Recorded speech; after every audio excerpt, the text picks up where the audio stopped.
Welcome everyone to our briefing on the impact of Google's changes to Android and Play Store. Just a quick housekeeping. This presentation should not be considered legal, business, or investment advice, and the information is selective. It's not comprehensive. We are planning to cover a bunch of stuff today, but mainly what changes that Google is making to Android and to Play Store, what changes it's not making, and the impact of these various changes on developers, smartphone manufacturers, and consumers, the three main stakeholders when it comes to the Play Store and Android OS.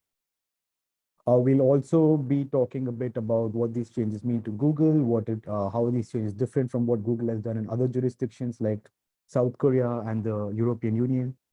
Will these changes affect the security of Android? Will it harm users in any way? Will CCI be happy with the changes that Google is proposed to make? And if it's not, what can and what will it do? And what's happening with Google's appeal to both the antitrust orders? Before jumping into the changes, we did a call on this back in November or October. So just some recaps from that call.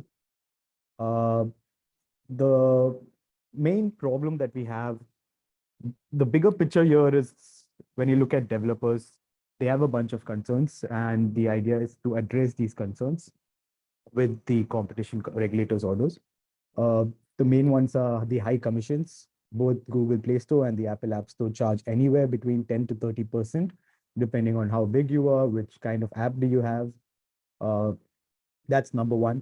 After that, it's stuff like no alternative billing system, no anti-steering. Anti-steering basically refers to when um, apps have a link or notification saying that you can sign up on our website, because that allows the app to avoid Google's commissions, but that's not allowed as per Google Play Store's policy. Then there's restrictions on third-party app stores and side loading, even though Google Android does allow, as opposed to iOS, which does not allow either of these. Google does place some kind of restrictions by, issuing warnings when you're trying to download an app directly from the browser and installing it. Self-preferencing, where Google's apps are shown higher than apps of third party in the Play Store. Pre-installation of own apps. Sherlocking, which is an interesting term, but it refers to Google finding out which apps are doing best and making a copycat app of that, and promoting that app over the one that it actually copied. Then there's abrupt app removals. There's been like instances where apps have been removed without any proper reasons or enough time for the app developer to rectify whatever the issue was. That significantly hurts a lot of businesses, because for many businesses, the app is the business. And if the app is taken down from Play Store without any warning or notice, it's going to hurt their revenues. And shadow banning, where some apps, even though they're not uh, like straight up banned, but if you search for them, they'll probably appear way low on the list or not even appear on search results. So there's been issues where some developers have said that their apps have been shadow banned. One-sided policies, delay in paying developers. So these are the main concerns that developers have. And across the world, because of these concerns, there are multiple lawsuits, there are investigations. In India, we had the Competition Commission's investigation into both Apple and Google. In South Korea, we had a new law, and the South Korean law required Google and Apple to allow third-party app stores. And now there's an investigation because uh, Google and Apple are not complying with that new law. So that's going on right now in South Korea and US. We had a new bill, and there was the landmark lawsuit by Epic versus Apple, and there's now another lawsuit between Epic. Epic Games is the maker of the popular Fortnite game, and there's now a lawsuit between Epic and Google, which is yet to be heard. There's a bunch of other lawsuits as well. In UK, we had the competition authority publish a report where it recommended that there has to be a further investigation because it looks like there's anti-competitive practices going on. European Commission, there's been a lawsuit which triggered complaint which triggered an investigation. Japan has also had its own investigation. Indonesia has started an investigation recently, I think around November last year. Moving on to India specifically, this is the chronology of events. Zooming back, we go all the way to 2019 when in April, based on complaints by 3 Android users, CCI launched an investigation into Android. And this complaint was very similar to EU. And in EU, the European Commission was already looking at Android and its anti-competitive practices, and it had also issued an order based on this. But those changes that Google had to make was only for European Union. So I think this prompted the Indian consumers to also file a similar loss complaint here with CCI, expecting a similar outcome.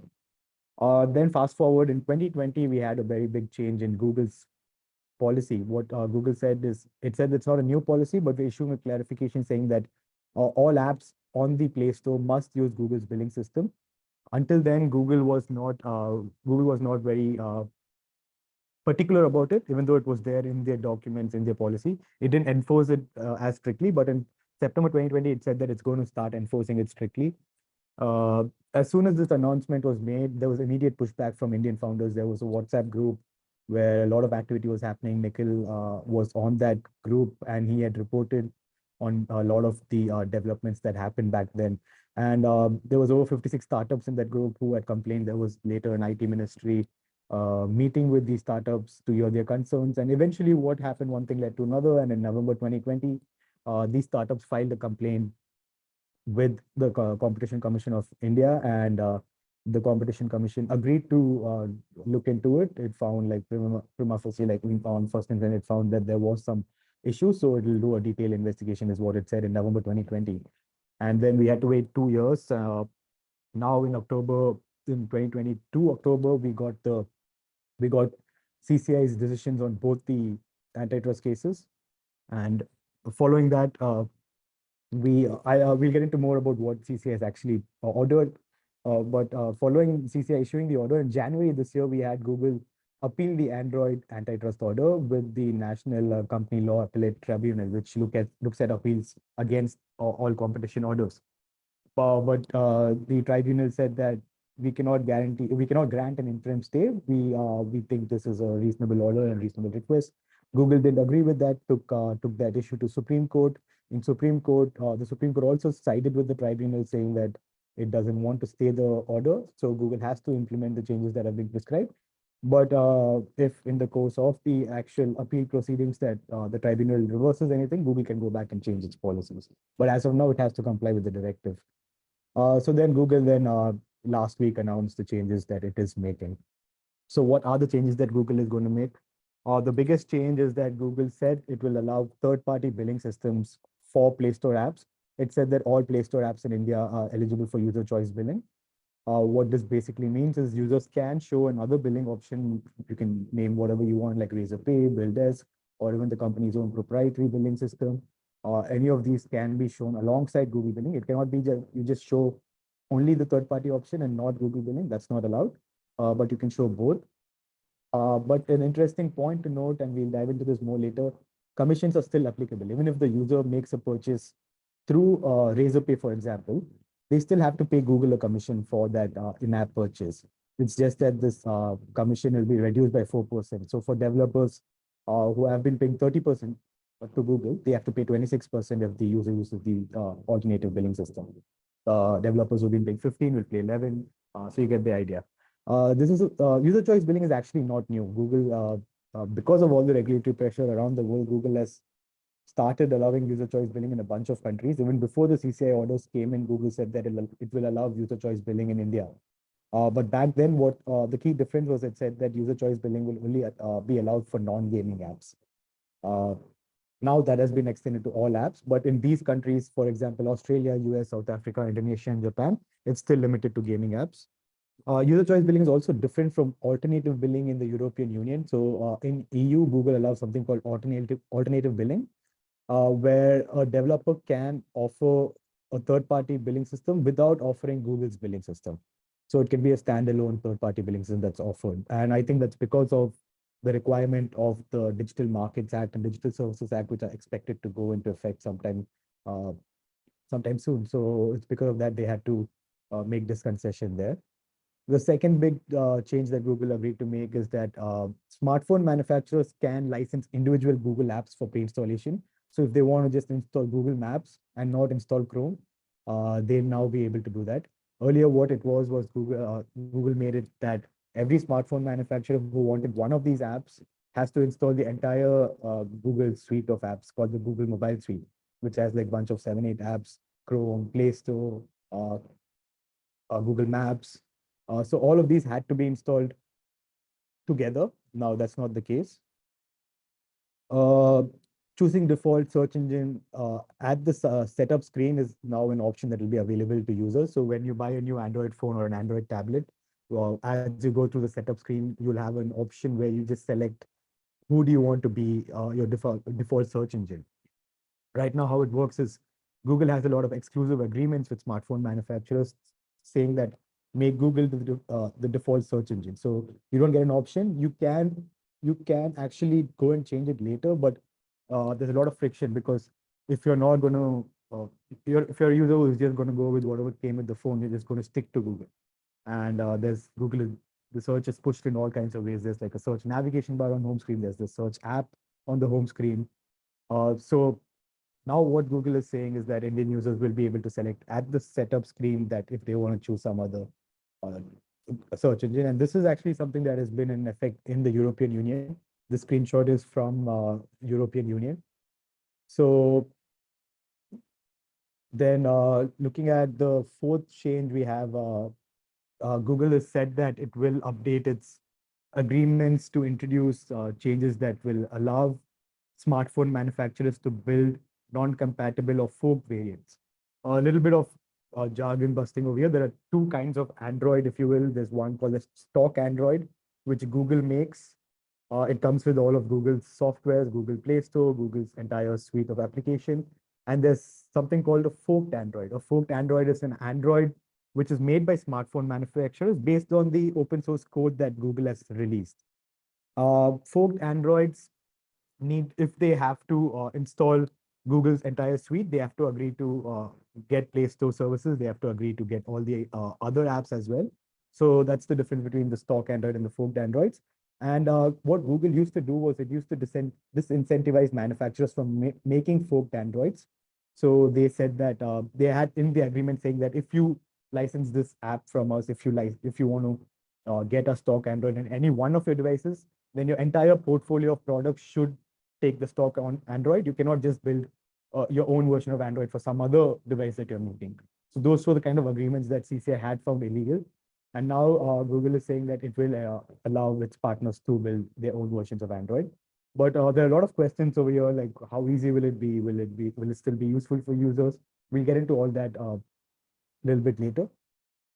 The last change that Google has agreed to make is allowing, so it's not exactly a new policy. It has put it in the blog post, but it's just reiterated that it has made it easier for side loading of apps. So basically, it's reduced the number of steps it's required uh, for a user to download a side loaded app, but the warning still appears. And there's also auto updating capability. So earlier side loaded apps had to be like manually updated. You had to go and find the new update, download the new update, and update the app. Now there's auto updating capabilities, which is a good thing, but this is not a new change, and we don't know if it will satisfy CCI's order because CCI also took issue with Google showing warnings for side loaded apps. So we don't know if just allowing side loaded apps is any meaningful change to CCI. What are some issues with whatever Google has agreed to comply with? Well, number one, there is no timeline provided. This is what Google has said in its blog post, that implementation of these changes is a complex process. It will require significant work from our end and in many cases, uh, efforts from its partners, smartphone manufacturers, and developers. That's all it says. It doesn't say when each of these changes will go into effect. The deadline for these changes to be implemented was January 19th, but because there was a case at the Supreme Court, the court agreed to extend it to January 26th. So now we're way past the deadline and we haven't actually had any of these changes implemented yet, except for maybe the side loading, the last side loading policy. Uh, the second issue is selective compliance. If you look at the Android order, here are all the items that haven't been complied with. So CCI had said that Google has to allow other app stores on Play Store. For example, if you wanted to download Samsung's app store, you should be able to find it on Play Store. Google hasn't commented on if it will be allowing that. It had also, CCI had said that you cannot direct where Google apps have to be placed on your home screen or like on your device. Google used to say something like it has to be within 2 touches of the user or something like that in its agreements. So it's not, Google hasn't said if it's going to change any of that. No linking of Play Store license with other Google apps. This one is a tricky one because earlier Google said that if you wanted Play Store, you have to get other apps.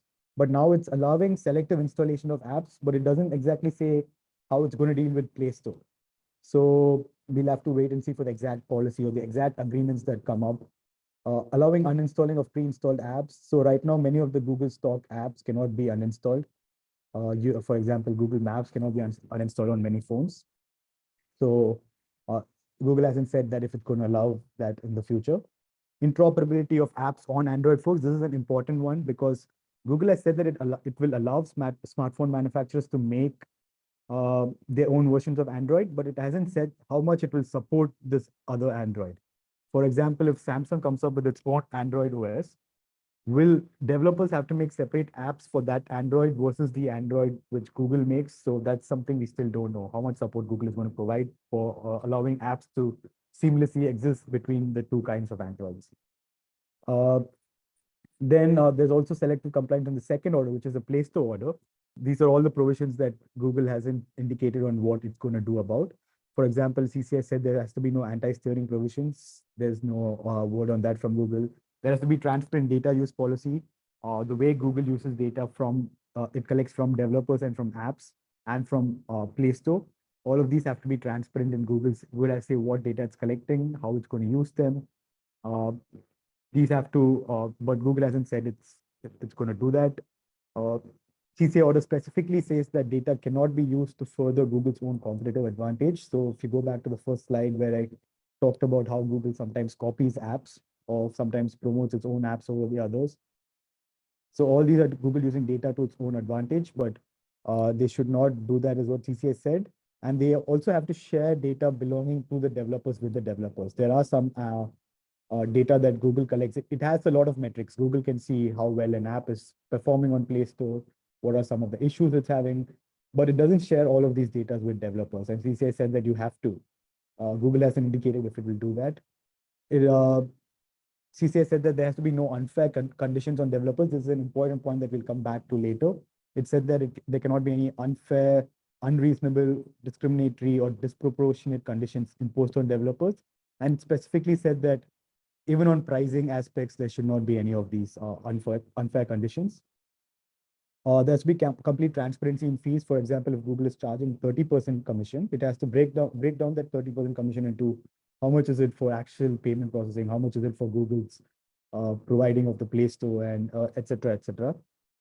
But we're not going to get that breakdown, I guess. And the last thing is there should be no discrimination against other UPI apps. CCI has noted that the way Google Pay works on an Android phone with many applications, it follows a different flow compared to if you use PhonePe or Paytm. And the Google Pay's flow was easier for if you use it for billing on Play Store, for example. It was easier and less prone to failure rate compared to what other payment systems had. But we have no update from Google on that. So we'll have to wait and see about all these aspects. Jumping to what the impact the changes will have on developers, users, and manufacturers. Firstly, with developers, it doesn't actually address the many concerns, like the many important concerns that developers have, because commissions are likely to remain the same. Uh, Even if Google only charges 26% commission, the developer will probably have to pay the third-party provider the remaining 4%, which brings back their commission back to 30%. So I don't think developers actually had as much a problem with using Google's billing system as opposed to they had a problem with the rate of commission. So that's still unaddressed. And secondly, it can pose additional cost to developers if they have to make different versions of their app for the different versions of Android. It doesn't address the issue of self-preferencing, where Google's apps are shown higher on Play Store. It doesn't address the issue of shadow banning. It doesn't address the issue of unfair app removals. There are like some benefits. For example, developers will now have more options for payment providers naturally because of the user billing. And because of this, they probably can get faster payouts. If if you go back to the first slide again, there was one concern where Google pays out very late for whatever the money it collects from users. So this might be avoided. Google's competitor apps might get a leg up if, for example, Samsung or Xiaomi decides to not install any Google app Then this allows the user to go search for an app. It's likely they'll search for Google because Google is more familiar to them, all this because of all the years of dominance it's had. But there is a slight chance that they might choose another app that's not made by Google. So in that sense, there is some choice and some benefit for developers there.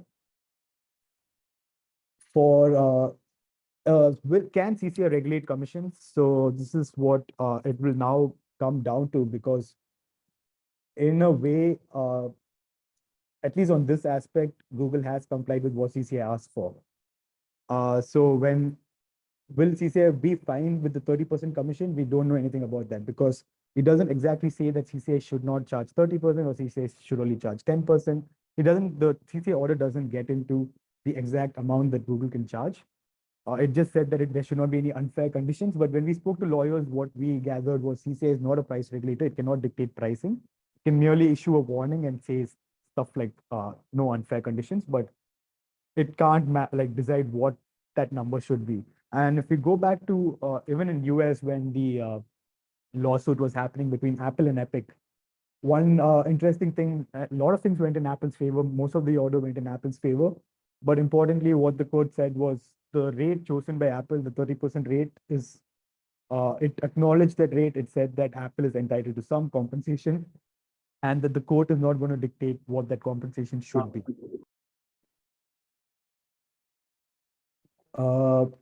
Impact on smartphone manufacturers, that's the part that's the most unclear out of all the changes that Google is making. For example, if there is an Android fork, will it be able to get Play Store? Because Play Store is now the largest app store out there, and it is where most of the apps are. If you're looking at it from a consumer perspective, they would like Play Store to be there. But if Google says that they will not license Play Store to Android folks, then there's no incentive for Android folks at all. Like, why will smartphone manufacturers make an Android which doesn't have Play Store or doesn't have the ability to get Google apps? Will apps made for the stock Android work on Android folks? We already got into that whole issue and how that might be a problem for developers.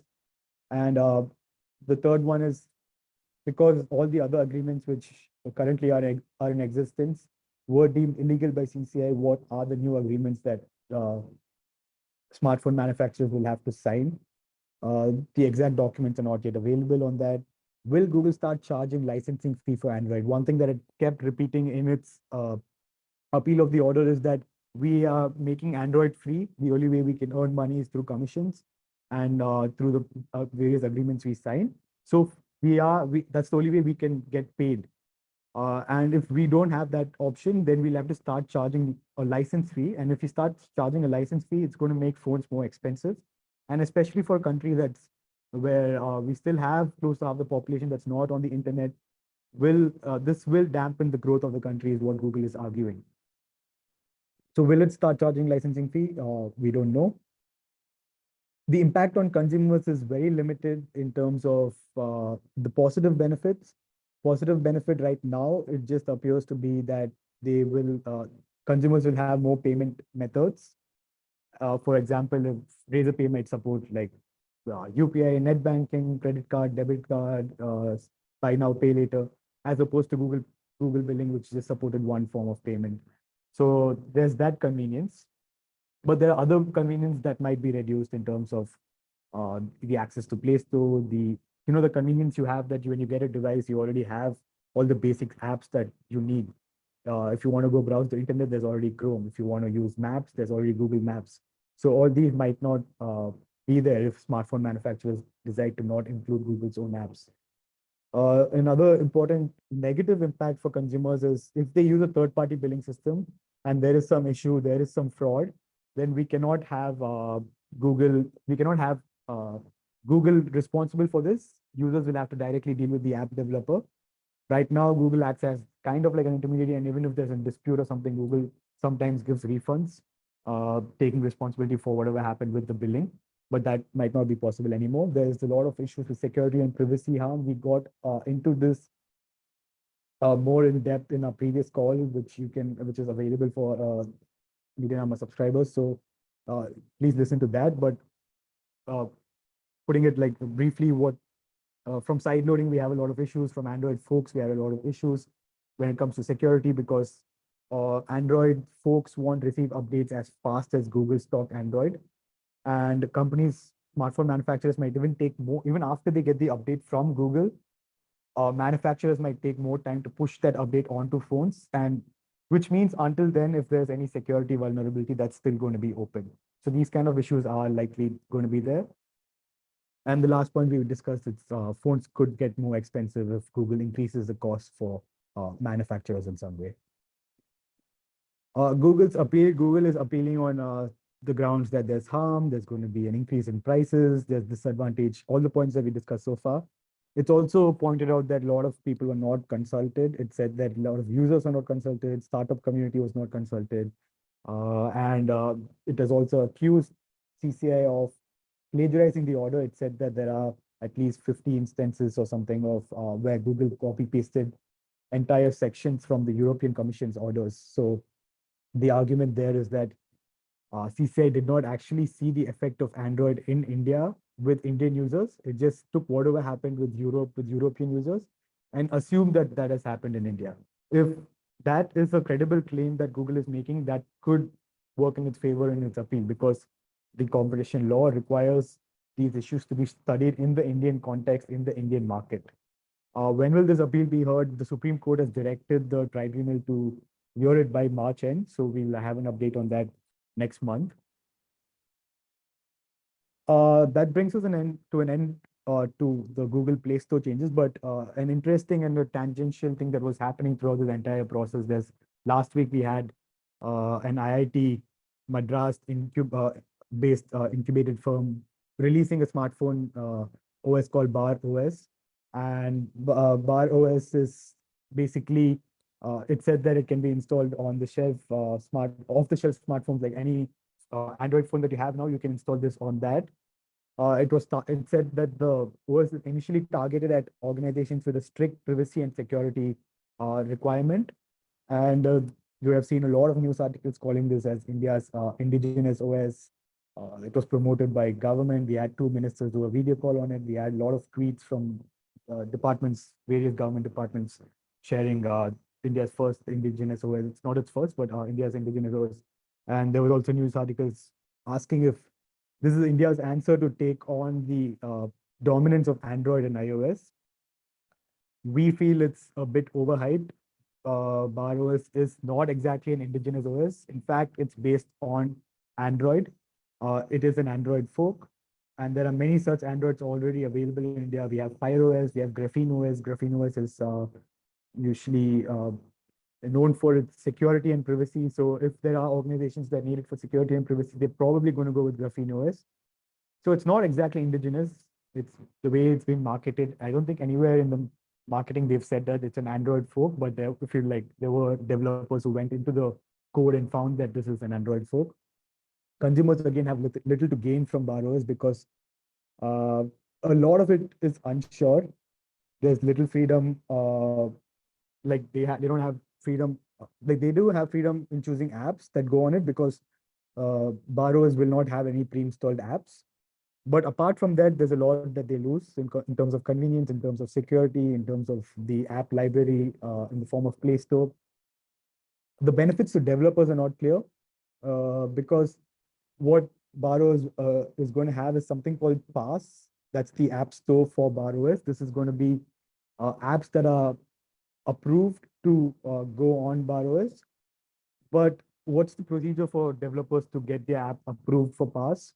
Will the borrowers come with another app store where developers can showcase their apps?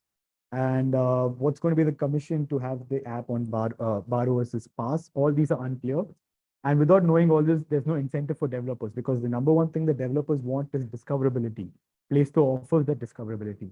Without discoverability, the apps are not going to get downloaded by users. So that is an issue.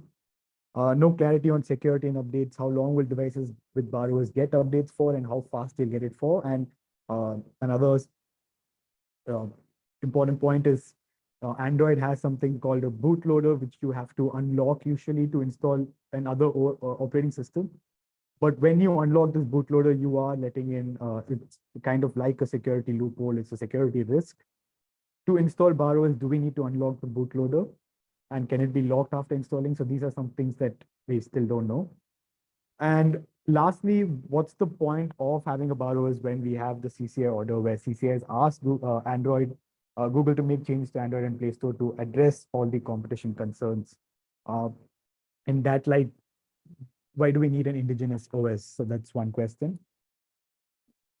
That brings us to an end of the presentation part. This is some of our coverage. We've been back, like we've been on it. We have a bunch of stories every week on the Play Store issue. So these are our coverage. You can find all of this in our archives. And we'll just end the recording now. And if you have any questions, happy to take them.